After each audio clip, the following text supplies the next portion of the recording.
Hello everyone. तो आज start करेंगे हम अपना क्वेश्चन नंबर थर्ड एक्सरसाइज 3.2 का।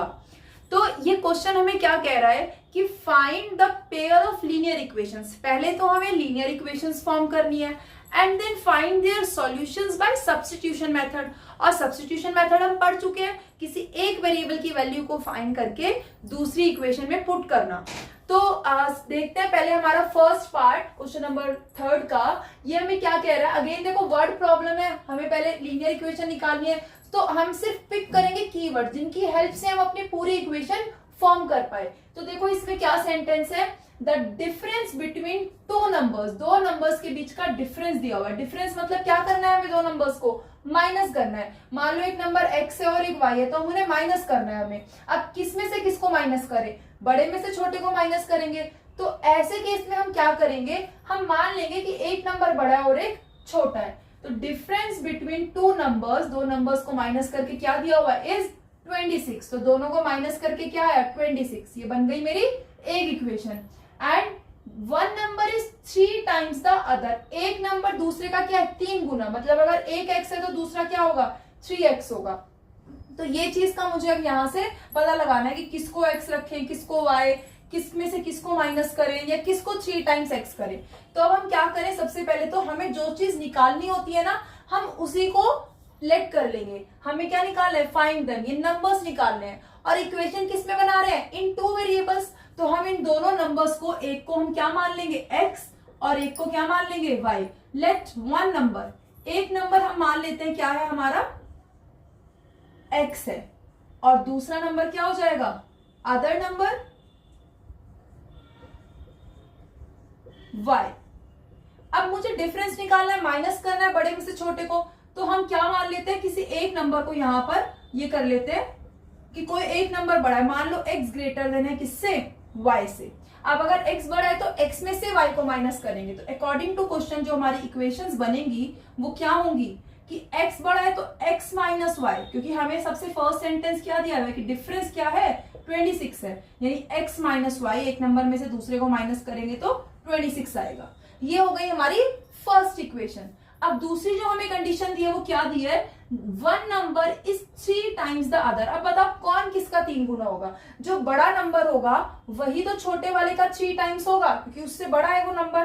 तो बड़ा नंबर हमने x माना है, तो one number x is 3 times the other number. Other number क्या है, y। यानी x किसके इक्वल हो गया, 3y के इक्वल हो गया। तो ये मेरी हो गई इक्वेशन सेकेंड। अब दोनों इक्वेशंस आ गई मेरे पास। अब क्या करना है मुझे, सब्स्टिट्यूशन मेथड यूज करना है, मतलब किसी एक वेरिएबल की वैल्यू को दूसरे में पुट करना है। अब आप जरा देखो सेकेंड वाली जो इक्वेशन है, इसमें ऑलरेडी देखो x की वैल्यू जो है वो 3y के इक्वल है। तो ये ऑलरेडी हमको जो वेरिएबल्स है वो सेपरेटेड है, दोनों साइड में करने की जरूरत तो नहीं पड़ी। तो सीधा सीधा हम क्या कर सकते हैं, जो सेकेंड इक्वेशन में x की वैल्यू है y के टर्म्स में, उसको हम उठाकर किस में रख दें, फर्स्ट इक्वेशन में रख दें।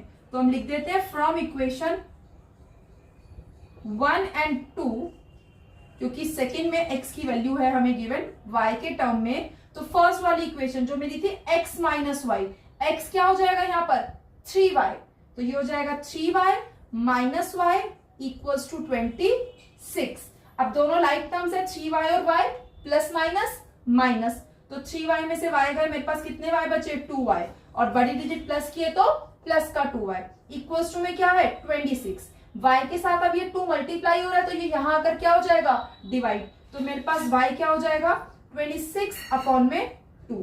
दोनों ही मैंने 2 से कैंसिल हो रहा है, 2 1 2, 2 1 2, 2 3 6। तो y मेरा कितना आ गया, 13। मतलब एक नंबर तो मेरे पास आ गया क्या, 13। अब दूसरा number x is equal to 3y था, तो इस वैल्यू को हम किस में पुट करेंगे, अब put y is equal to 13 in equation second. तो मुझे क्या मिलेगी, सेकेंड इक्वेशन में क्या था, x is equal to 3 into y, यानी 3 इंटू 13। तो ये हो जाएगा मेरा 39। तो यहां से मेरे पास x की वैल्यू भी आ गई और y की वैल्यू भी आ गई। तो यही मेरा क्वेश्चन था, find the numbers. So hence the numbers are, एक नंबर है 39 जो बड़ा नंबर है मेरा, और छोटा वाला नंबर मेरा क्या है 13। So this is my answer to first part. अब दूसरा देख लेते हैं 39 एंड 13 लिख देती हूँ उसको to avoid any confusion. So this is my answer to first part. अब हम देखते हैं हमारा सेकेंड पार्ट. तो सेकेंड पार्ट में भी हमें क्या देखना है, हमारे पास ना जब दो वेरिएबल में इक्वेशन है तो आप लोगों को ये ध्यान रखना है कि जो चीजें निकालनी है पहला तो आप उनको लेट कर लो एक्स वाई या जो भी वेरिएबल आपको लेट करना है, और दूसरा भी देखो आपको दो कंडीशंस गिवन होंगी क्योंकि दो इक्वेशंस निकालनी है तो आपको दो चीजें दो कंडीशंस अलग अलग दी ही होंगी, बस उनको आइडेंटिफाई आपने करना है. तो यहां पर हमें क्या दिया है, the larger of to supplementary angle. Larger यानी बड़ा वाला नंबर, दो कैसे है ये सप्लीमेंट्री एंगल्स हैं. आप लोगों को ध्यान है सप्लीमेंट्री एंगल्स क्या होते हैं, सप्लीमेंट्री एंगल्स वो एंगल्स होते हैं जिन दोनों एंगल्स का सम होता है 180 डिग्री. तो सप्लीमेंट्री का मतलब क्या हुआ कि दो एंगल्स हैं जिनको प्लस करके क्या आ रहा है 180 आ रहा है. अब क्वेश्चन ने बोला उसमें जो लार्जर है यानी बड़े वाला of the two supplementary angles वो एक्सीड यानी ज्यादा है किससे, स्मॉलर से. ऑब्वियसली लार्जर है तो ज्यादा ही होगा. तो यहाँ पर क्वेश्चन ने बोला कि जो लार्जर वाला एंगल है वो क्या है, वो ज्यादा है किससे, स्मॉलर वाले से. कितना ज्यादा है, बाय 18 डिग्री. यानी स्मॉलर में मैं 18 प्लस कर दूं तो लार्जर आ जाएगा. एक कंडीशन ये है. और दूसरी कंडीशन आपको गिवन है कि सप्लीमेंट्री एंगल है. तो सप्लीमेंट्री है तो देखो इसमें हिडन है आपकी इक्वेशन कि सप्लीमेंट्री का मतलब क्या हुआ कि लार्जर और स्मॉलर दोनों एंगल्स जो भी होंगे वो उनका सम क्या होगा, कोई भी दो सप्लीमेंट्री एंगल्स का सम होता है 180. तो दो कंडीशंस दो इक्वेशंस मिल गई यहाँ पर. तो मुझे करना क्या है, फाइंड देम. उन एंगल्स को फाइंड करना है तो उन्हीं को मैं लेट कर लूंगी एक्स और वाई. तो यहां पर हम लेट कर लेते हैं the larger supplementary angle, larger of the supplementary angle is x and the smaller one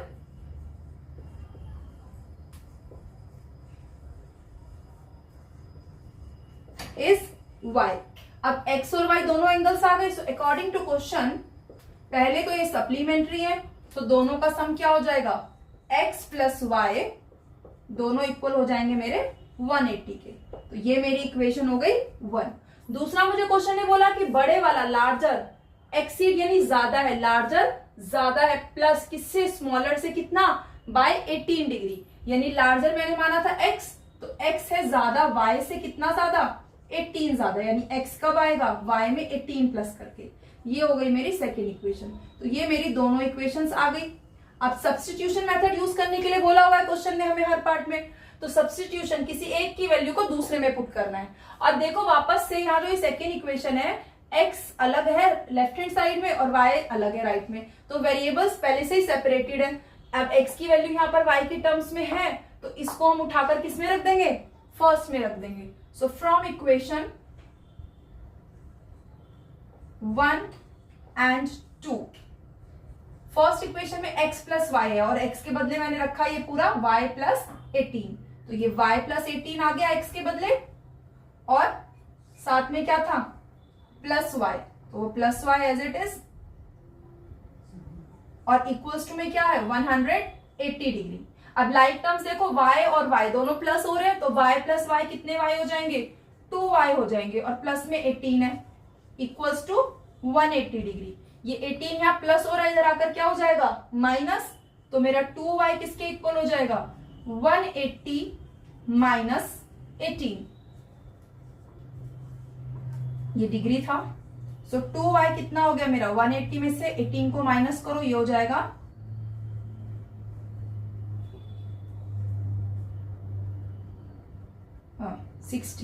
162.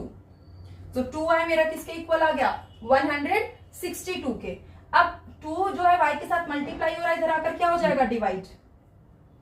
So y will be equals to 162 divided by 2. दोनों इवन है 2 से कैंसिल हो रहे हैं. 2 1 जा 2, 2 8 जा 16 एंड 2 1 जा 2. तो मतलब मुझे y कितना मिल गया 81 डिग्री. तो एक एंगल तो आ गया मेरे पास 81 डिग्री. अब मुझे दूसरा निकालना है x निकालना है और x क्या है y प्लस 18 है. तो ये मेरा हो जाएगा. Now put this value of y is equal to 18 degree in equation, कौन सी इक्वेशन में था ये x मेरा, y के टर्म्स में सेकेंड में x is equal to y plus 18। तो यहां से मेरा ये क्या हो जाएगा, x is equal to y यानी कि 81 डिग्री प्लस में 18 डिग्री। तो x हो गया यहां से मेरा 81 और 18 99 डिग्री। दोनों एंगल आ गए मेरे पास, y आ गया 81 और x आ गया 99। So we can say hence the two angles are, hence the two supplementary angles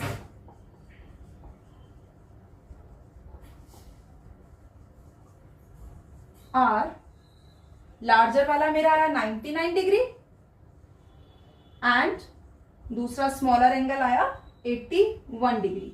अब वेरीफाई भी कर सकते हो कि दोनों सप्लीमेंट्री, इनका सम 180 है, तो देखो 99 और 81 प्लस होके कितना आएगा 180। सो ये था मेरा सेकंड पार्ट। अब आगे देखते हैं इसका थर्ड पार्ट, हम क्वेश्चन नंबर थर्ड का।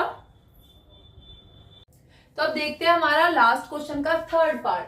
थर्ड पार्ट में हमें देखो क्या क्या कंडीशंस दी हुई हैं। The coach of a cricket team, एक क्रिकेट टीम का कोच बाइज यानी खरीदा है क्या उसने, 7 बैट्स, 7 उसने बैट्स खरीदे हैं एंड 6 बॉल, और 6 बॉल्स खरीदी हैं 4 रुपीज, कितने रुपीज में, 3800।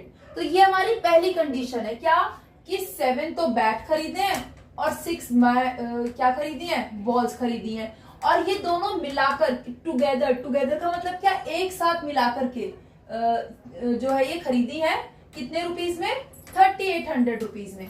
उसके बाद क्वेश्चन ने बोला लेटर, बाद में, शी बाइज, पहले तो क्या किया 7 बैट और 6 बॉल खरीदी, और बाद में 3 बैट्स, इस बार क्या है 3 बैट्स खरीदे हैं और 5 क्या खरीदी हैं, बॉल्स खरीदी हैं, और ये कितने रुपीज में खरीदी है, 1750। तो ये दोनों मिलाकर खरीदे हैं मतलब प्लस, ये दोनों भी मिलाकर खरीदे हैं मतलब प्लस करके क्या है रुपीज 1750। तो ये कंडीशन हमें दी है। क्वेश्चन ने बोला find the cost of each bat and each ball, each यानी एक, हर एक, यानी एक का मुझे कॉस्ट निकालना है बैट का, और एक ही मुझे कॉस्ट निकालना है एक बॉल का। तो हमें इक्वेशन बनानी है 2 वेरिएबल में, और किसको हमें वेरिएबल मानना है, जो चीज हमें निकालने को दी है। क्वेश्चन ने क्या बोला है, कॉस्ट निकालनी है किसकी, ईच बैट और ईच बॉल की। तो जो निकालना है हम क्या करेंगे, वापस से उसी को लेट कर लेंगे as a variables x and y. तो हमें क्या निकालना है, cost of bat and ball. तो हम मान लेते हैं let cost of each bat, each मतलब हर एक, मतलब एक बैट की कॉस्ट, तो इसको ऐसे भी लिख सकते हैं कॉस्ट ऑफ 1 बैट, तो हम मान लेते हैं वो x है, and cost of each ball यानी एक बॉल, हर बॉल की कीमत है मान लो y।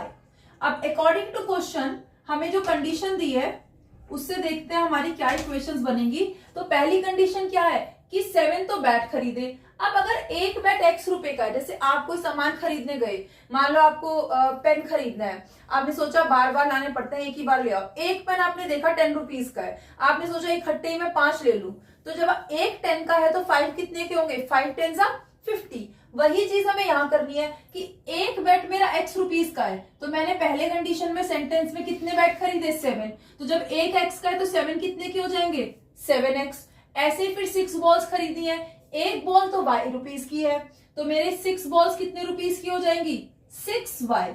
और ये दोनों कितने में खरीदे, यानी मिलाकर, मतलब इनको क्या करेंगे प्लस, ये दोनों कितने में खरीदे, रुपीज 3800। तो ये दोनों का सम किसके इक्वल हो गया, 3800 की। ये बन गई मेरी एक इक्वेशन, इक्वेशन नंबर 1। अब हमें जो सेकेंड इक्वेशन दी है, या इसको हम नंबर्स में ही ले रहे हैं सारा, तो मैं खाली इसको, इसके जो डिजिट्स है वही रख रही हूँ, 3800। अब दूसरी जो मेरी चीज है वो क्या है, दूसरी कंडीशन है कि इस बार उसने क्या किया, कोच ने 3 बैट खरीदे और 5 बॉल खरीदी। 3 बैट, एक बैट है x का, तो 3 बैट कितने के हो गए, 3x, और 5 बॉल तो वो हो गए 5y, और ये किसके इक्वल है, 1750। तो ये 1750 के इक्वल है। ये मेरी दोनों इक्वेशंस आ गई। अब सब्स्टिट्यूट करना है हमें, सब्स्टिट्यूशन मेथड से निकालना है। तो अब हम क्या करेंगे, किसी एक से वैल्यू निकालकर दूसरे में रख देंगे। तो मान लो मैं इक्वेशन फर्स्ट से इसको निकालूंगी, फ्रॉम इक्वेशन 1। तो फर्स्ट इक्वेशन में मेरे पास जो है ये 7x plus 6y equals to 3800। यहां से मैं वैल्यू निकाल लेती हूं मान लो x की, तो 7x के साथ ही 6y प्लस हो रहा है, इधर आकर क्या हो जाएगा, ये 3800 में से माइनस। अब ये 7 क्या हो रहा है इधर मल्टीप्लाई, तो इधर आकर ये क्या हो जाएगा डिवाइड। तो यहां से मेरा x क्या आ जाएगा 3800 माइनस 6y होल अपॉन में 7। ये आ गई मेरे x की वैल्यू। अब मैं क्या करूंगी, इस वैल्यू को, ये फर्स्ट से निकाली है तो इस वैल्यू को मैं किस में रख दूंगी, सेकंड में। So now from second and third, तो अब मुझे क्या मिलेगा, सेकंड इक्वेशन थी मेरी 3x plus 5y equals to 1750। अब देखो ये 3x है यानी 3 इंटू x और x की वैल्यू ये है, तो यहां पर मैं क्या करूंगी 3 मल्टीप्लाई जो मेरे x की वैल्यू है 3800 माइनस 6y अपॉन में 7। एक से ज्यादा टर्म है तो हम क्या लगाएंगे, ब्रैकेट लगाएंगे, और प्लस में क्या है 5y इक्वल्स टू 1750। अब देखो यहां पर ये पूरी जो है मेरी, ये पहले तो देखो ब्रैकेट के बाहर 3 है, तो जब ब्रैकेट ओपन करेंगे तो जो भी ब्रैकेट के बाहर है ये अंदर सारी टर्म्स में मल्टीप्लाई होगा। फिर दूसरा, यहां पर ये y वाली टर्म है, इसके अंदर यहां भी y वाली है, तो ये दोनों लाइक टर्म है, लेकिन इसके अपॉन में 7 है, तो ये रेशनल नंबर्स की फॉर्म में, तो क्या लेना पड़ेगा, एलसीएम लेना पड़ेगा। तो अब इसको हम जब सॉल्व करेंगे तो ये ब्रैकेट खुलेगा, पहले तो 00 एज इट इज, 38 को 3 से मल्टीप्लाई करेंगे, 3 8 जा 24, कैरी 2, 3 3 जा 9 और 2 11,400 माइनस, अब ये 3 सिर्फ पहली टर्म में थोड़ी ना है, पहली टर्म में तो हो गया, अब ये दूसरी टर्म में भी मल्टीप्लाई होगा 6y में, तो 3 6 जा 18y अपॉन में 7। अब इसके साथ में मेरा जो 5y था, अगर मैं साथ में इन दोनों का एलसीएम ले लूं, तो एलसीएम लेने के लिए मुझे क्या करना पड़ेगा, 1 और 7 का एलसीएम कितना आएगा, 7 ही आएगा। प्राइम इन दोनों के फैक्टर्स करे हमने अगर, तो 7 आया। अब 7 एलसीएम 7 है, यहां पर तो कुछ भी हमें नहीं करना पड़ा, जिससे इसको 7 को चेंज करे, 7 ही था, तो इसका न्यूमरेटर एज इट इज रहा, यानी कि ये 11400 माइनस 18y। लेकिन यहां पर क्या है 1 है, तो 1 में क्या मल्टीप्लाई करेगी, 7 लिखा 7, तो ऊपर 5 में भी 7 को मल्टीप्लाई किया, तो ये क्या हो जाएगा 7 5 जा 35, ये 5y प्लस का 5y था सॉरी, तो ये हो गया मेरा 35y, और इक्वल्स टू में क्या है मेरा 1750।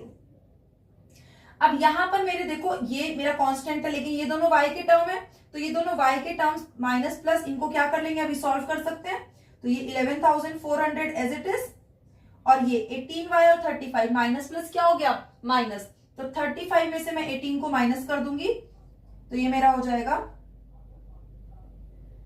थोड़ा नीचे लिख लेती हूं इसको,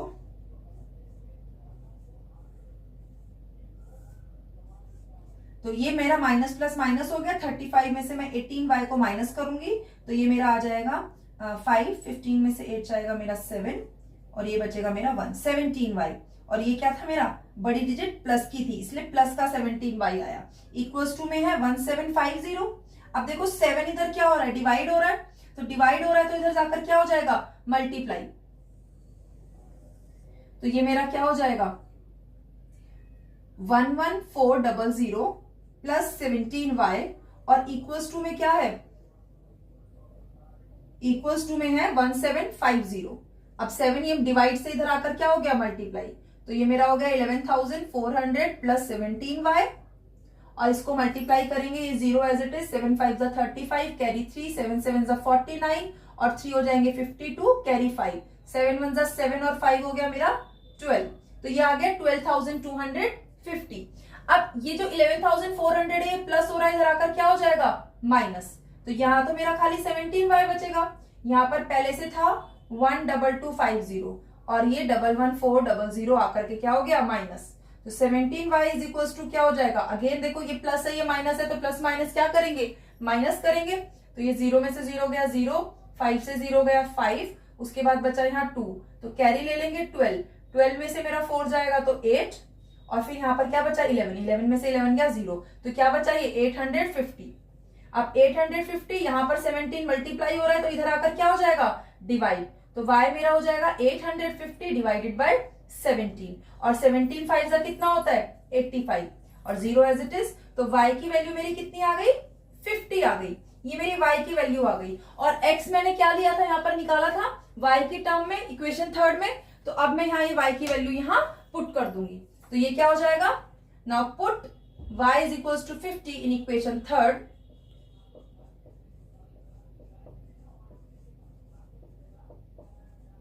तो ये हो जाएगा मेरा x इज इक्वल्स टू, ये था 3800 माइनस 6 इंटू वाई, और y क्या है 50, तो 6 इंटू 50 अपॉन में 7, सो ये बन गया मेरा x इज इक्वल्स टू 3800, 6 5 30 और एक 0 पहले से ही था 300 अपॉन में 7, तो ये कितना आ गया 3500 अपॉन में 7। अब ये 7 से डिवाइड हो रहा है, 7 1 7, 7 5 35 और 00 एज इट इज, तो x यहां से मेरा कितना आ गया, x आ गया 500, तो ये मेरे x और y दोनों की वैल्यूज आ गई।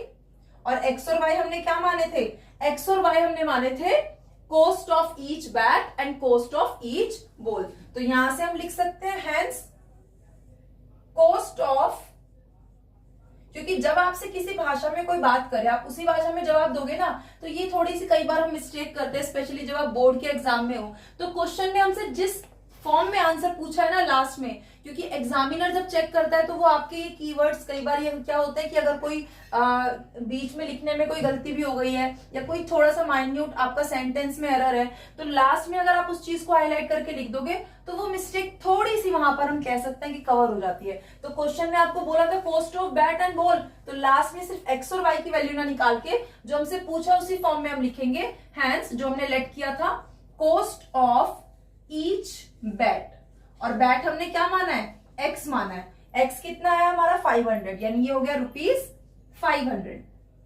और कोस्ट ऑफ ईच बॉल वो हमने क्या मानी थी y, so cost of each ball ये हो जाएगी y हमारी कितनी आई थी अभी यहाँ पर 50, तो ये हो गया ₹50, ये हो गए हमारे आंसर। तो ये था हमारा थर्ड पार्ट। अब देखते हैं आगे फोर्थ पार्ट। तो अब फोर्थ पार्ट में देखो हमें क्या कंडीशन दी है, द टैक्सी चार्जेस, एक टैक्सी के चार्ज है इन अ सिटी कंसिस्ट ऑफ, मतलब उसके अंदर क्या क्या आ रहा है, कंसिस्ट ऑफ फिक्स चार्ज, यानी उसके अंदर फिक्स चार्ज मिले हुए हैं, टुगेदर विद, मतलब साथ में फिक्स चार्ज तो है और साथ में together with the charge for the distance, मतलब एक बार हमने अगर टैक्सी को हायर किया तो कुछ फिक्स चार्ज है कि चाहे आप कितना भी दूर चलो, चाहे आप कुछ मीटर ही चलो, ये तो फिक्स चार्ज है ही है। उसके अलावा आप जितना किलोमीटर चल रहे हो, आगे लिखा है ना together with charge for the distance covered, उसके अलावा आप 2 किलोमीटर चले तो 2 किलोमीटर का आपको चार्ज देना है, 5 चले हो 5 का देना है, लेकिन एक फिक्स चार्ज तो है, उस फिक्स चार्ज के आगे आप जितना चलते जा रहे हो वो चार्ज उसमें ऐड होता जाएगा। तो ये एक बात हमें इन्होंने कही। आगे देखते हैं क्या कहा है, for a distance of 10 kilometre, question ने बोला कि अब 10 किलोमीटर चली है हमारी taxi, the charge paid is ₹105, किसके लिए 10 किलोमीटर के लिए। अब देखो जो चार्जेस है हमारे, क्वेश्चन ने बोला हमारे चार्जेस जो है वो दो चीजों से मिलके बने हैं, एक तो फिक्स चार्ज है और एक क्या है चार्ज फॉर डिस्टेंस, ये दो चीजों से हमारे चार्जेस बने हैं, तो दो चीजें हो गई यहां पर। अब क्वेश्चन ने पहली जो हमें कंडीशन दी है वो क्या दी है कि 10 किलोमीटर चले हैं तो कितने पैसे लग रहे हैं, हमारे लग रहे हैं ₹105। तो इस 10 किलोमीटर के 105 में क्या क्या इन्वॉल्व होगा, एक तो फिक्स चार्ज इन्वॉल्व होगा, मान लो फिक्स चार्ज F है, और दूसरा क्या होगा डिस्टेंस का जो चार्ज है वो, तो दो चीजों को प्लस करके तब जाकर के क्या आया 105, एक कंडीशन है। दूसरा क्वेश्चन ने बोला and for a journey of 15 kilometre, इस बार कितनी है journey 15 kilometre, the charge paid is ₹155, यानी एक कंडीशन ये हो गई हमारी। दूसरा बोला 15 किलोमीटर के लिए, वो कितना है वो है ₹155 है, तो यहां से एक कंडीशन आ गई हमारे पास। दो कंडीशन है यानी कि दो इक्वेशंस हम बना सकते हैं, और दो वेरिएबल कौन कौन से हैं, जो दो चीजें हमसे निकालने को बोलेगा, जो अगला सेंटेंस है हमारा, what are the fix charge, पहली चीज क्या है फिक्स चार्ज, और दूसरा क्या है चार्ज पर किलोमीटर। और बार बार हम यही तो कर रहे हैं कि जो हमसे निकालने को बोली है दो चीजें, जो हमारी इक्वेशन के अंदर हम वेरिएबल मानेंगे, वो वही दो चीजें जो निकालने के लिए बोली है। हमें क्या बोला है फिक्स चार्ज और चार्ज पर किलोमीटर। तो हम क्या कर लेते हैं कि ये जो फिक्स चार्ज है एक को x मान लेते हैं, let fix charge is x, और दूसरा क्या है चार्ज पर किलोमीटर, उसको हम मान लेते हैं हमारा दूसरा वेरिएबल यानी कि y। तो चार्ज पर किलोमीटर क्या हो गया y हो गया। दो वेरिएबल्स आ गए। अब दोनों वेरिएबल से हम अपनी इक्वेशन कैसे बनाएंगे, जो कंडीशन हमें दी हुई थी अकॉर्डिंग टू क्वेश्चन। पहली कंडीशन क्या थी कि 10 किलोमीटर चले हैं, तो 10 किलोमीटर के लिए क्या होगा, देखो फिक्स चार्ज तो रहेगा ही रहेगा ना, एक्स तो रहेगा, साथ में क्या होगा चार्ज पर किलोमीटर जुड़ जाएगा, पर यानी ईच 1 किलोमीटर के लिए। तो हर किलोमीटर का 1 किलोमीटर का चार्ज है वाई। फर्स्ट कंडीशन में कितना किलोमीटर चला, ये 10 चला है। तो जब 1 किलोमीटर के चार्ज y हैं, तो 10 के लिए क्या हो जाएंगे 10 से उसे क्या कर दोगे मल्टीप्लाई, यानी कि 10y। और 10 किलोमीटर के लिए जो चार्ज बना टोटल, वो कितना पेड करा, यानी टोटल चार्ज कितना बना 105। तो फिक्स और किलोमीटर का चार्ज दोनों मिलाकर के क्या हो गए हमारे ₹105। तो ये हमारी फर्स्ट इक्वेशन हो गई। फिर सेकेंड कंडीशन इस बार क्या दी है, इस बार बोला है 15 किलोमीटर चली है गाड़ी। तो अब कितना भी किलोमीटर चले, पहले ही क्वेश्चन ने ये चीज क्लियर कर दी थी कि भाई जो भी टैक्सी होगी उसके अंदर दो चीजें हैं, एक फिक्स चार्ज है और दूसरा क्या है चार्ज फॉर द डिस्टेंस। तो फिक्स क्या था एक्स था, तो एक्स तो रहेगा ही रहेगा। अब इस बार डिस्टेंस कितना है, इस बार डिस्टेंस है 15 किलोमीटर। तो 1 किलोमीटर के लिए क्या चार्ज लिया था y, तो 15 के लिए क्या हो जाएगा 15y।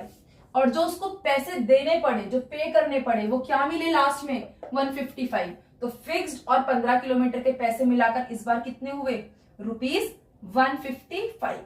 ये हो गई मेरी सेकेंड इक्वेशन। दो इक्वेशंस आ गई, तो ये बन गई मेरी 2 equations, pair of linear equation in 2 variable. अब क्या करेंगे सब्स्टिट्यूशन करेंगे, और सब्स्टिट्यूशन मेथड से हम x और y की वैल्यू निकाल लेंगे। लेकिन क्वेश्चन यहाँ पे खत्म नहीं हुआ है, आगे एक और सेंटेंस लिखा है, how much does a person have to pay. इस बार पेमेंट पूछी है। अभी तक क्या दिया हुआ था दोनों कंडीशन में कि यहाँ 10 किलोमीटर के बाद 105 दिए, यहाँ 15 किलोमीटर के बाद 155 दिए। अब बोले पैसे कितने देने होंगे फॉर 25 किलोमीटर। तो अगर हमारे पास x और y की वैल्यू आ जाएगी तो हम वो भी निकाल पाएंगे। तो पहला काम क्या करना है, x और y की वैल्यू निकालनी है।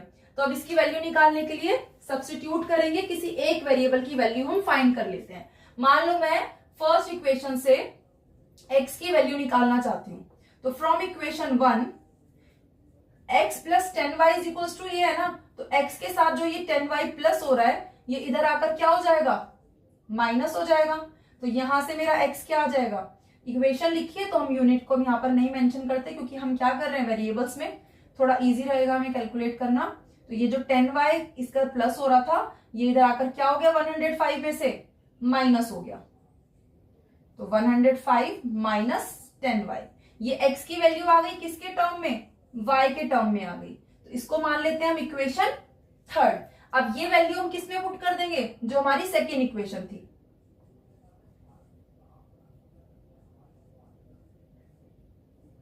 तो अब इस वैल्यू को हम सेकेंड में पुट करेंगे, सो हम लिख लेते हैं from equation second and third. तो अब क्या हुआ, सेकेंड वाली थी हमारी x plus 15y equals to 155, और x की वैल्यू यहां पर क्या है 105 माइनस 10y, यानी इस x के बदले हम क्या रख देंगे 105 माइनस 10y, और साथ में क्या था प्लस 15y इक्वल्स टू 155। अब देखो ये कांस्टेंट है, लेकिन ये दोनों y वाले टर्म्स हैं, ये लाइक टर्म्स हैं, तो इनको सॉल्व करेंगे, ये माइनस 10y ये प्लस 15y, और माइनस प्लस क्या होता है माइनस। तो 15 में से 10 गए बचे 5y, बड़े डिजिट प्लस किए तो प्लस का 5y आया, इक्वल्स टू में है 155।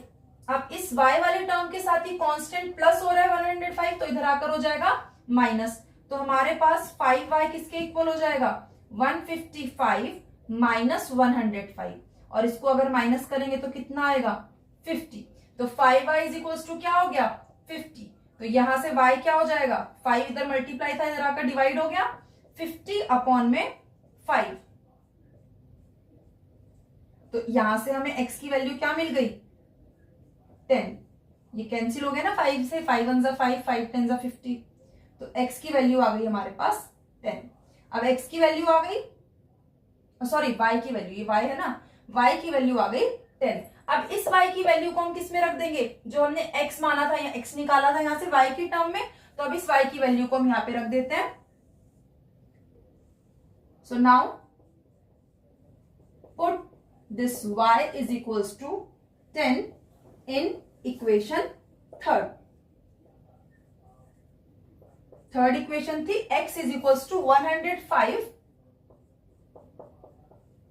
माइनस 10y, और y है हमारा x is equals to 105 minus 10 into 10, तो इसको लिख देती हूँ मैं डायरेक्ट, 10 10 100 हो गया ये वैल्यू पुट करके। 105 में से 100 गया तो क्या बचेगा x 5, तो x की वैल्यू क्या आ गई मेरी 5, x भी आ गया और 5 भी आ गया, y भी आ गया। तो x और y दोनों हमने क्या माने थे, एक फिक्स चार्ज था और एक क्या था, चार्ज पर किलोमीटर। सो हम कह सकते हैं, so the fixed charge x वो कितना आया 5 इज ₹5, यानी कोई भी टैक्सी हायर कर रहे हैं एक पर्टिकुलर सिटी में, तो उसका एक फिक्स चार्ज 5 रुपीज तो देना ही है, चाहे आप चलो या नहीं चलो। और उसके बाद क्या है, चार्ज पर किलोमीटर, वो हमारा क्या है y, और y की वैल्यू है 10, तो ये हो गया ₹10। तो ये दोनों हमारे आंसर आ गए। लेकिन एक और इसमें आगे क्वेश्चन था, एक लास्ट सेंटेंस जो है, how much does a person have to pay, अब कितना पे करना है for travelling a distance of 25 kilometre. देखो कोई भी डिस्टेंस ट्रेवल कर रहे हैं तो एक फिक्स चार्ज यानी x प्लस में उस किलोमीटर का चार्ज दे रहे हैं, तो 25 किलोमीटर के लिए चार्ज क्या हो जाएगा, ऑल्सो या नाउ चार्ज, क्वेश्चन बोले ना how much does a person has to pay, तो वहीं से आप सेंटेंस बनाओ ताकि आपको उसमें सेंटेंस में क्या हो, कोई गड़बड़ ना हो। तो क्या हो जाएगा, अ person has to pay, so now a person has to pay for travelling a distance of 25 kilometre, for travelling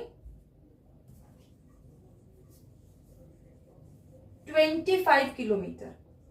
तो ये क्या हो जाएगा हमारा फिक्स्ड चार्ज, नीचे लिख देती हूं, फिक्स्ड चार्ज यानी x प्लस में 25 किलोमीटर का चार्ज, और 1 किलोमीटर के लिए y है, हमने माना था चार्ज पर किलोमीटर, तो 25 किलोमीटर के लिए क्या हो जाएगा 25y, और x है हमारा 5 रुपीज, तो ये हो जाएगा ₹5 प्लस y क्या है 10, तो 25 इंटू हो जाएगा ₹10, तो ये हो जाएगा ₹5 प्लस में 25 10 250, ₹250, और प्लस करके हमारा क्या आंसर आया ₹255।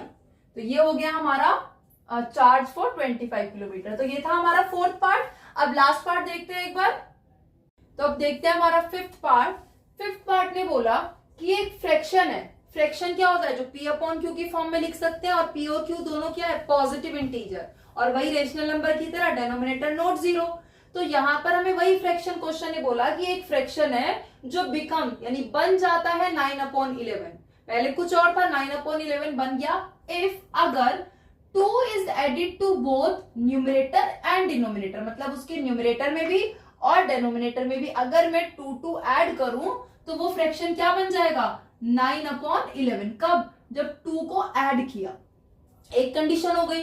दूसरा क्वेश्चन ने बोला इफ 3 इज एडेड, इस बार क्या ऐड कर रहे हैं 3 ऐड कर रहे हैं to both numerator and denominator, तो ये क्या बन जाता है इट बिकम 5/6। तो फाइंड द फ्रैक्शन। अब फ्रैक्शन में इन्होंने दो चीजों का जिक्र किया, एक न्यूमरेटर और एक डेनोमिनेटर। फ्रैक्शन क्या है न्यूमरेटर अपॉन डेनोमिनेटर, ये हमें निकालना है। तो न्यूमरेटर अगर मैं एक वेरिएबल मान लू, डेनोमिनेटर एक, और दोनों की वैल्यू निकाल के आ जाएगा फ्रैक्शन। तो वापस वही 2 वेरिएबल में इक्वेशन बनानी है, तो एक को मैं x मान लेती हूं और एक को क्या मान लेती हूं y। So let the numerator is x and जो डेनोमिनेटर है वो हमारा हम मान लेते हैं y। अब हमें क्वेश्चन ने कंडीशंस दी है कि कब न्यूमरेटर में डिनोमिनेटर में क्या करने पर हमारा फ्रैक्शन क्या हो रहा है। तो पहले सेंटेंस को देखते हैं। पहला सेंटेंस है कि द फ्रैक्शन बिकम 9/11। फ्रैक्शन क्या बन जाता है, 9/11 हो जाता है। कब हो जाता है, अगर मैं न्यूमरेटर और डिनोमिनेटर दोनों में 2 ऐड करूं, तो ऊपर भी मैं 2 प्लस कर दूं और नीचे भी क्या कर दूं 2 प्लस, तो फ्रैक्शन मेरा क्या हो जाएगा 9/11। तो ये पहले से क्या थी, प्लस तो किसी में करोगे ना जो पहले से थे न्यूमरेटर और डिनोमिनेटर, और न्यूमरेटर था x और डिनोमिनेटर क्या था y। तो ये एक कंडीशन हमें पहली दी उसने। दूसरी हमें क्या कंडीशन दी है, दूसरी कंडीशन दी है ऐसे कि 3 ऐड करेंगे इस बार न्यूमरेटर में भी और डिनोमिनेटर में भी, तो वो 5/6 हो जाएगा। अब देखो ये जो मेरी इससे जो इक्वेशन आएगी, मैं दूसरी भी लिख लेती हूँ कि इस बार मैं न्यूमरेटर और डिनोमिनेटर x/y दोनों में 3 ऐड करूंगी, मतलब ऊपर भी +3 किया और नीचे भी, तो इस बार मेरा फ्रैक्शन क्या बन गया 5/6। ये दोनों मेरी इक्वेशंस आ गई।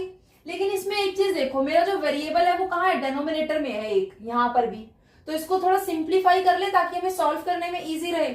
वो कैसे होगा, ये जो डिवाइड हो रहा है मेरा y+2, ये दूसरी साइड जाकर क्या हो जाएगा मल्टीप्लाई।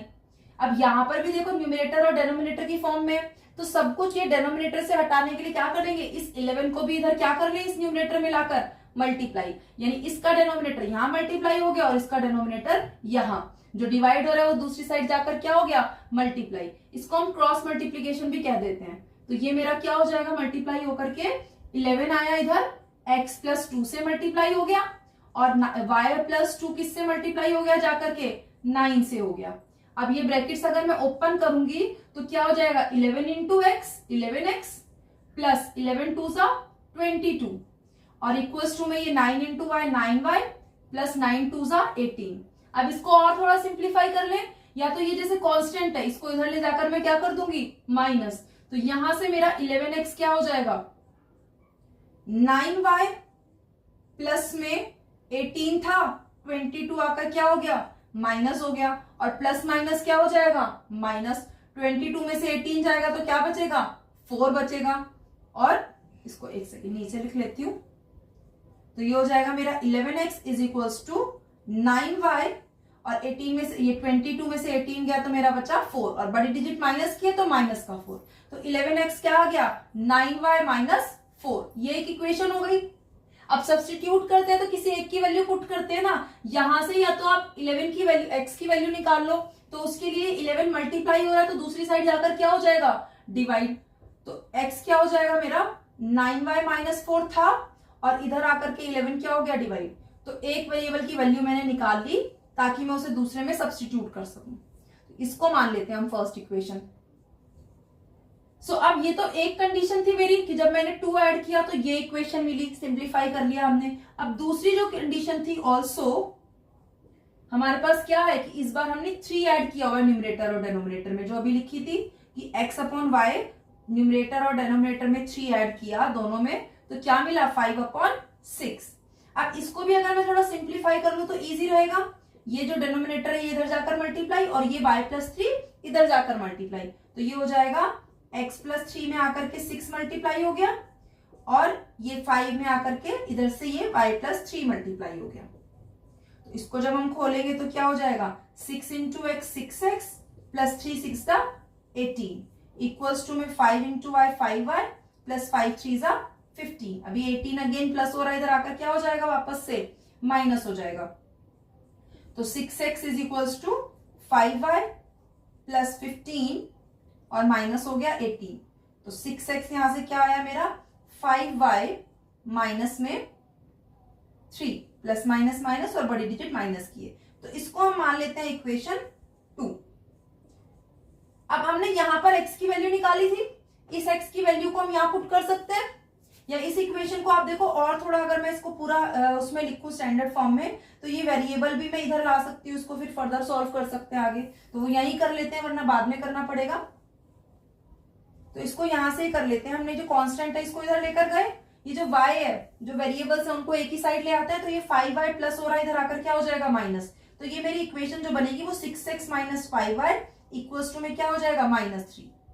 अब यहां पर मेरे पास दोनों वेरिएबल्स हैं और मैंने ऊपर क्या किया था x की वैल्यू पहले ही निकाल ली थी, अब ये x की वैल्यू मैं क्या करूंगी इस सेकेंड इक्वेशन में रख दूंगी। So we can say from equation 1 and 2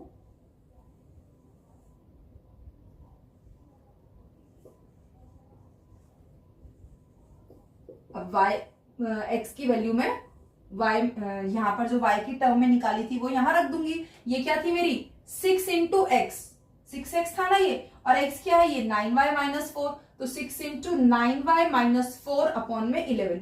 6 इस पूरे से मल्टीप्लाई हो रहा है और एक से ज्यादा टर्म है तो हमेशा ब्रैकेट लगाना है। तो ये हो गया मेरा 9y माइनस 4, और आगे क्या था मेरा माइनस 5y, सो आगे माइनस 5y और इक्वल्स टू में था माइनस 3।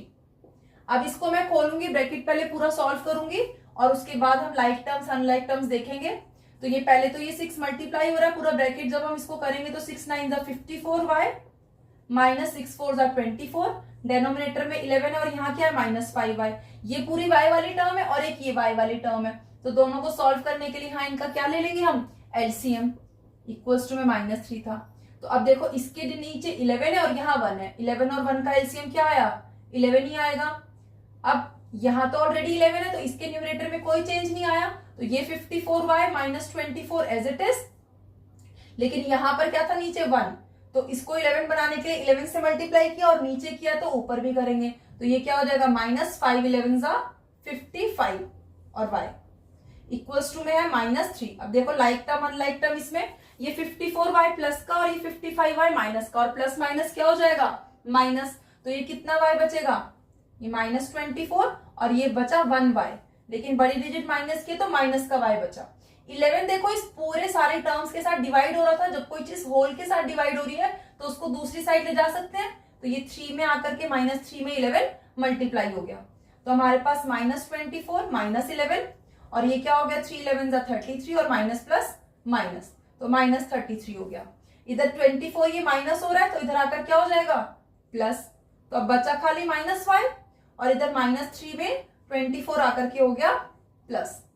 तो यहां से जब मैं इसको माइनस करूंगी ये माइनस है और ये प्लस है, तो माइनस प्लस क्या हुआ माइनस, 33 में से 24 गया बचा 9, लेकिन बड़ी डिजिट कैसी है माइनस की, तो ये माइनस का 9। इधर माइनस y है इधर माइनस 9 है, दोनों साइड माइनस से मल्टीप्लाई करो यानी माइनस से माइनस कट गया, तो y हमारा क्या आ गया 9। तो एक वेरिएबल की वैल्यू तो हमें मिल गई। अब दूसरा वेरिएबल, ये जो फर्स्ट इक्वेशन थी x की वैल्यू y के टर्म में निकाली थी, तो अब हम इस y की वैल्यू यहां इसमें रख देंगे। So now put y is equals to 9 in equation 1। तो 1 इक्वेशन थी मेरी x is equals to 9y, y है 9 तो 9 इंटू 9 माइनस में 4 अपॉन 11, तो x इज इक्वल्स टू क्या हो गया 9 9 जा 81 माइनस 4 अपॉन में 11, तो ये मेरा 81 में से अगर 4 माइनस होगा तो कितना बचेगा 77 और अपॉन में है 11। ये देखो 77 11 से कट गया, 11 7 सा, तो मेरा x कितना आ गया यहां से 7 आ गया। तो आ गई मेरे x और y दोनों की वैल्यू। और क्वेश्चन ने बोला था फ्रैक्शन बताओ, तो x और y की वैल्यू नहीं निकालनी थी, इसीलिए आपको मैंने पिछले पार्ट में भी बोला था कि जब भी क्वेश्चन हमसे किसी चीज को फॉर्म में आंसर पूछे तो लास्ट में हमेशा वो जिस लैंग्वेज में पूछ रहा है उसी लैंग्वेज में उसका आंसर दो। क्वेश्चन ने हमसे एक्स वाई नहीं पूछे, क्वेश्चन ने पूछा फाइंड द फ्रैक्शन, और फ्रैक्शन क्या होता है p अपॉन q की फॉर्म में न्यूमरेटर अपॉन डेनोमिनेटर, और वो हमने न्यूमरेटर और डेनोमिनेटर क्या माने x और y, यानी x अपॉन y। तो यहां से मेरा फ्रैक्शन क्या हो जाएगा, यहीं पे लिख देती हूं, so the fraction is x upon y numerator upon denominator, यानी कि न्यूमरेटर है 7 और डेनोमिनेटर क्या है मेरा 9, तो फ्रैक्शन आ गया मेरा 7 अपॉन 9। ये था मेरा 5th पार्ट। अब लास्ट पार्ट और देख लेते हैं एक बारी।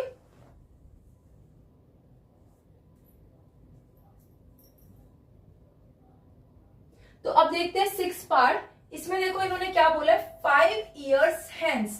5 years hence मतलब 5 साल अब से, मतलब अब से 5 साल बाद द एज ऑफ जैकोब। यहां पर हमें क्या चीजें दी हुई है, एज दी हुई है, तो हमें एज से रिलेटेड इक्वेशंस निकालनी है। पहले क्या दी हुई है एज ऑफ जैकोब, ये क्या बोला है 3 टाइम्स। 3 टाइम्स का मतलब क्या हुआ, जैसे मैं बोलती हूँ डबल ट्रिपल मतलब 2 गुना 3 गुना, तो मतलब ये 3 टाइम्स 3 गुना 3 मल्टीप्लाई हो रहा है। तो जैकोब जो है age of Jacob it is 3 times, यानी 3 मल्टीप्लाई है किससे, दैट ऑफ हिज सन, उसके सन की एज से। तो उसकी सन की एज अगर कुछ है मान लो एक कोई नंबर, तो ये जैकोब की एज उससे क्या है 3 गुना 3 मल्टीप्लाई हो रही है, तब जाके जैकोब की एज आई। तो एक कंडीशन हो गई कि ये जैकोब की एज है, उसके सन की एज से 3 मल्टीप्लाई हो रही है, तो एक कंडीशन दी हुई है, ये हमें एज के रिलेशन दिए हुए हैं। फिर उसके बाद एक और बोला है कि 5 years अगो, अगो यानी पहले, 5 साल पहले, जैकोब्स एज वॉज 7 times। तो 5 साल पहले क्या थी, अभी 5 साल बाद दी हुई है कि 3 गुना थी, और बोला है 5 साल पहले 7 गुना 7 times थी, दैट ऑफ हिज सन।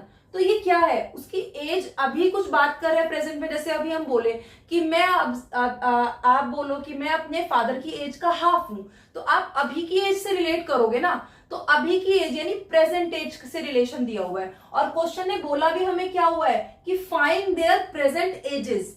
तो जो आपको क्वेश्चन निकालने के लिए बोले वही हम लिखेंगे। क्वेश्चन ने बोला फाइंड देयर प्रेजेंट एजेस, तो हम उसी को लेट कर लेते हैं। पहले तो let present age of Jacob, अब 2 वेरिएबल में है ना, तो एक को हम x मान लेते हैं, कोई भी एक वेरिएबल, और दूसरी जो चीज हमें निकालनी है यानी present age of his son, उसको हम दूसरा वेरिएबल मान लेते हैं, यानी हमने मान लिया यहां पर y। तो दोनों वेरिएबल अब हमारे पास आ गए। अब अकॉर्डिंग टू क्वेश्चन हमारी क्या इक्वेशंस बनेंगी। पहली कंडीशन जो क्वेश्चन ने दी है कि 5 साल अब से बाद में, यानी अभी अगर मान लो 2025 है तो 5 साल बाद क्या हो जाएगा 2030। आप अगर अभी 15 इयर्स के हो तो 5 साल बाद क्या रहोगे, 15 इयर्स के ही रहोगे, नहीं ना। 5 साल बाद क्या होगा, 5 ज्यादा हो जाएगी आपकी एज, यानी अभी 15 है तो 5 साल बाद हो गए 15 + 5 20। और हमने अभी की एज जो मानी है इनकी वो x और y मानी है। तो जैकोब अगर अभी x इयर्स का है तो 5 साल बाद क्या हो जाएगा, 5 और जुड़ जाएंगे ना उसकी एज में। ऐसे उसके सन अगर अभी y इयर्स का है तो 5 साल बाद उसकी एज में 5 और जुड़ जाएगा। तो क्वेश्चन ने बोला कि 5 इयर्स अब से बाद में जैकोब की जो एज है, ये जो x + 5 है, ये क्या हो जाएगी, विल बी 3 times, 3 गुना हो जाएगी किसके, उसके सन की एज के। उसकी सन की एज y + 5 है, तो 3 मल्टीप्लाई किससे होगा, y + 5 से। ये क्या अभी y + 5 से मल्टीप्लाई हो रहा है, नहीं, ये सिर्फ 3, ऐसा लग रहा है कि y से मल्टीप्लाई किया। तो जब एक से ज्यादा टर्म है तो हमेशा ब्रैकेट लगाओ।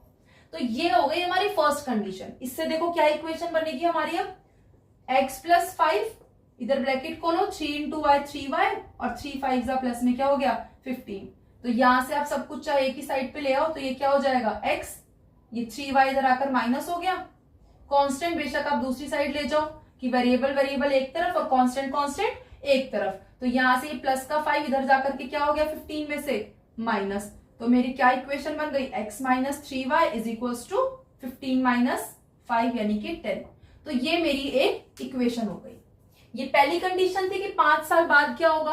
अब दूसरी बात उसने क्या बोली क्वेश्चन ने कि 5 इयर्स अगो, अब की बात बोले 5 साल पहले। अगर आप आज 15 साल के हो तो 5 साल पहले कितने रहे होंगे, 5 कम कर दो अपनी एज में से, यानी 5 माइनस कर दो। तो ये जो 5 इयर्स अगो है इसके लिए हम क्या करेंगे, उनकी एज में से 5 माइनस कर देंगे। यानी अभी अगर वो x और y इयर्स के हैं तो x जिसकी एज अभी है वो 5 साल पहले x - 5 रहा होगा, और y उसकी सन की एज है वो 5 साल पहले क्या रहा होगा, y - 5। तो क्वेश्चन ने बोला 5 इयर्स अगो जो जैकोब की एज है यानी जो x - 5 है वो क्या है, वो 7 टाइम्स है, 7 गुना, यानी कि 7 मल्टीप्लाई है किससे, हिज सन, और सन की एज है y - 5। एक से ज्यादा टर्म है तो क्या लगाओगे, ब्रैकेट। इसको भी सॉल्व कर देते हैं अब हम, x - 5 और इधर ब्रैकेट खोलेंगे, 7 × y 7y, और -7 5 35। अब सब एक ही साइड पे ले आए हम, या तो वेरिएबल को एक तरफ ले आते हैं, तो वेरिएबल इधर 7y प्लस था, इधर आकर हो गया माइनस, और ये -5 इधर आकर क्या हो जाएगा प्लस, तो -35 + 5, ये हो गया मेरा x - 7y = -30। तो ये हो गई मेरी इक्वेशन सेकेंड। अब 2 वेरिएबल्स है, दोनों इक्वेशंस आ गई 2 वेरिएबल की। अब हम क्या करेंगे, अपना सब्स्टिट्यूशन मेथड लगाएंगे, यानी किसी एक वेरिएबल की वैल्यू निकालकर दूसरे में पुट कर देंगे। तो अब मान लो मैं फर्स्ट इक्वेशन से वैल्यू निकाल रही हूं, फ्रॉम इक्वेशन फर्स्ट, तो ये क्या हो जाएगा मेरा, x - 3y = 10 है। x के साथ में ये 3y माइनस हो रहा है ना, तो इसको ले जाते हैं उधर, ये प्लस हो जाएगा उधर जाकर, तो x हो जाएगा मेरा 10 प्लस में 3y। तो ये आ गई मेरी x की वैल्यू y के टर्म में। थर्ड इक्वेशन मान लेते हैं और इसकी वैल्यू कहां पुट करेंगे, सेकंड में। सो पुटिंग या सीधा लिख देते हैं from equation second and third, क्या हो जाएगा यहाँ पर हमारा सेकेंड इक्वेशन थी x minus 7y equals to -30 और x की वैल्यू क्या है, ये पूरा 10 प्लस 3y, तो यहाँ x के बदले हम रखेंगे 10 प्लस 3y, साथ में क्या था -7y इक्वल्स टू -30।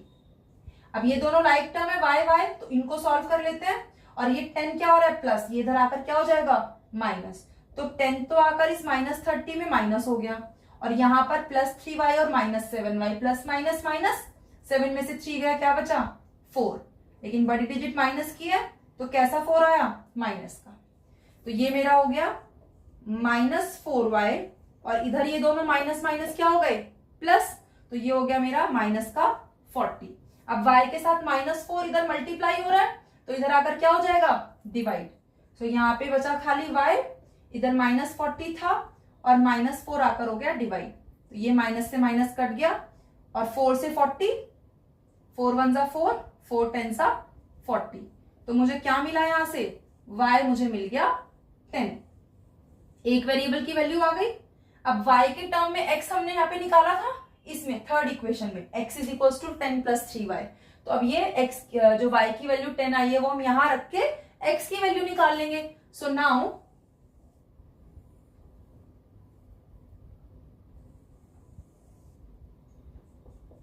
ये जो वैल्यू हमने निकाली है y की, इसको रखते हैं थर्ड में, put y is equals to 10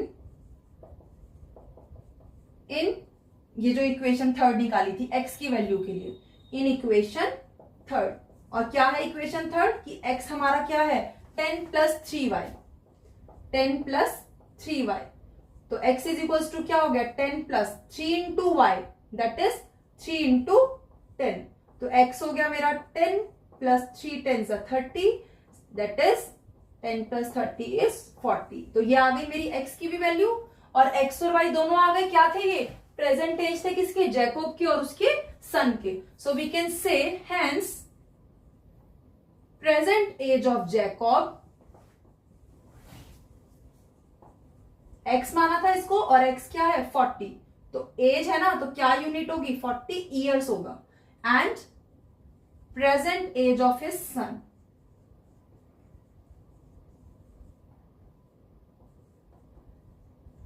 वो हमने क्या माना था y और y क्या था 10, तो ये हो गया हमारा 10 ईयर्स, तो ये है हमारा आंसर। और इसी के साथ हमारा 6 पार्ट और एक्सरसाइज 3.2 कंप्लीट हो गई।